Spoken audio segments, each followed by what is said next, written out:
My wife is not to be shared with other men. And as a husband, I'm not to be shared, with other women. She's not to share me with other women. No, those are the things that kill intimacy, in relationship. For a couple to stay intimate and to remain intimate, they must be faithful to the relationship. The husband admires everything about the shape of the wife, every aspect of her, even her voice, even the setting of her teeth. The mystery of getting married is a mystery. Why did you leave all the wonderful men and marry this one? Because it's this particular one that God intended for you to be husband and wife with. So forget the other ones that didn't work. They will never work. So settle down. And as a man, you need to settle down. Because the beautiful ones are not yet born.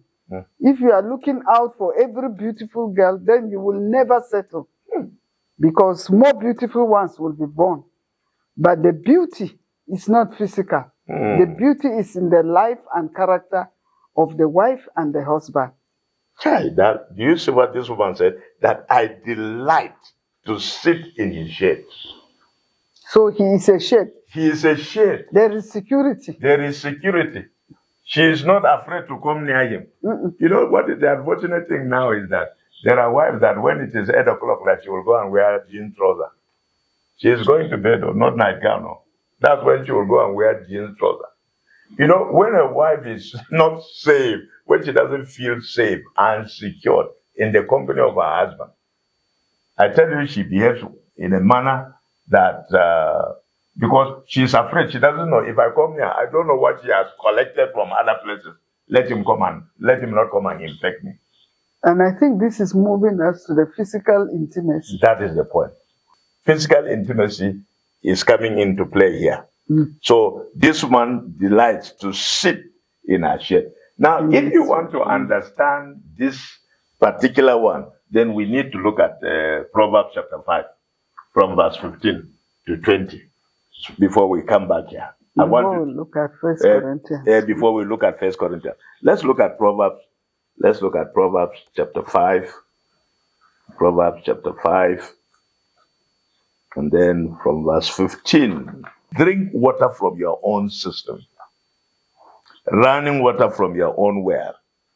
Should your springs overflow in the streets, your streams of water in the public squares, let him be yours alone.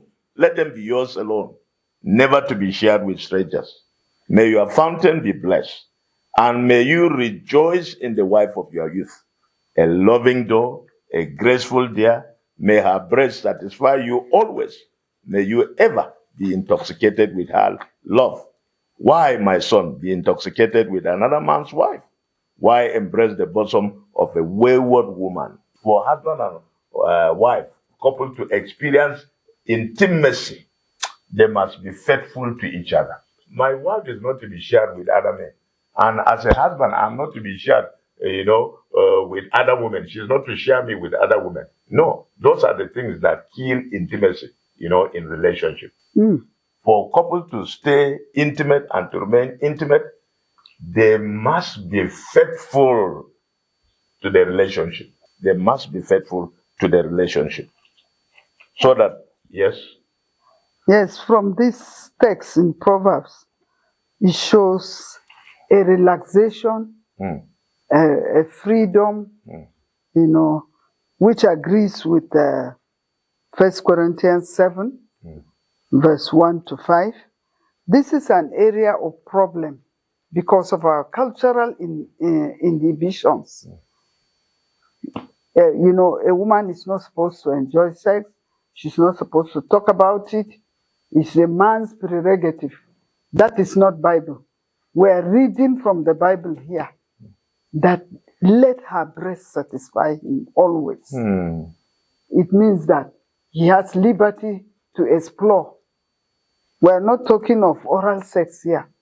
We're not talking of oral sex. We're talking of the areas that God has given, the liberty for husband and wife to explore in each other. And so you find that in this place, the wife is relaxed in the presence of her husband. The husband too cherishes her body, her physique. He enjoys it, just like that Song of Songs. If we were to go on to We're read, going back to it. We're going back to it. you will find that the husband admires everything about the shape of the wife, every aspect of her, even her voice, even the setting of her teeth. So in short, what you are saying is that sex is part of this intimacy that we are discussing. It actually boosts it. It's like the grease. It enhances it. Wow. Wow. Good. So back to this Song of Song. I want you to say, I delight to sit in his shade, and his fruit is sweet to my taste. Yes. They give each other time. In fact, they are enjoying each other's company. You know, for instance, there is no intimacy when the couple are not relaxed in each other's company. There is no intimacy when, you know, they are not flowing with each other. Their relationship is official. In fact, in some cases, you discover that even the children have become like post office because they are not talking to each other. The relationship is so bad that they themselves are not talking to each other. And of course, if couple are not communicating, you know that their sexual life will be very dry. It will be very dry because there will be no prior preparation. But where there is intimacy, you find out that they don't wait until in the evening before they begin to communicate. You discover that even during the day, they can send text messages to each other. You know, they have a coded language where they even communicate their intention to each other. That shows intimacy. And you can see this woman, his fruit is sweet to my taste. Let him lead me to what? To the banquet hall. And let his banner over me be love. You know, this also is another area of intimacy that is lost in many homes. You know, everything, no outdoor activities. But can I say that part of intimacy is that a couple move freely, like in our case, from time to time we eat out. We go out, we eat out with each other, you know, just to sit down and to relax with each other. Of course, we go to places together. In fact, it is odd. If you see me anywhere without my wife, it's because something held her up somewhere.